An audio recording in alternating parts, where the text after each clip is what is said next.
အကယ်လို့တင်ကဘလော်လေးရိုက်ချင်တယ်ဒါပေမဲ့မိုက်ကောင်းကောင်းတစ်လုံးလည်းမရှိဘူးဆိုလို့ရှိရင် quality လည်းကောင်းပြီးတော့ဈေးလည်းတန်တဲ့ DJI Mic Mini လေးနဲ့မိတ်ဆက်ပေးပါရစေ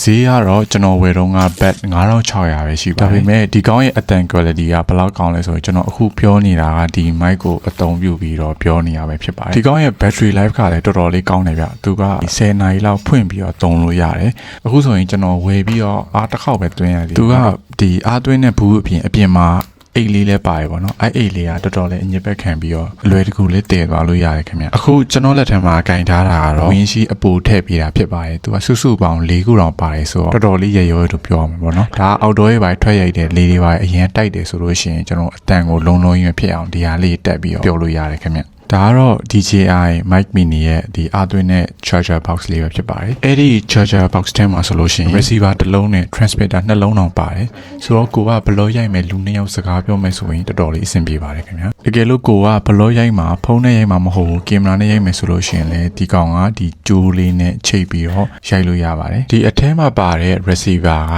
Type C version နဲ့လာဆိုတော့အကယ်လို့ကိုက iPhone သုံးမယ် iPhone မှာ Type C မဟုတ်ဘဲနဲ့ကျွန်တော်တို့ Lightning charger နဲ့သွားရဲဆိုလို့ရှိရင်သူ့အတွက်ကိုတက်ထက်ဝယ်ပေးရတယ်ခင်ဗျ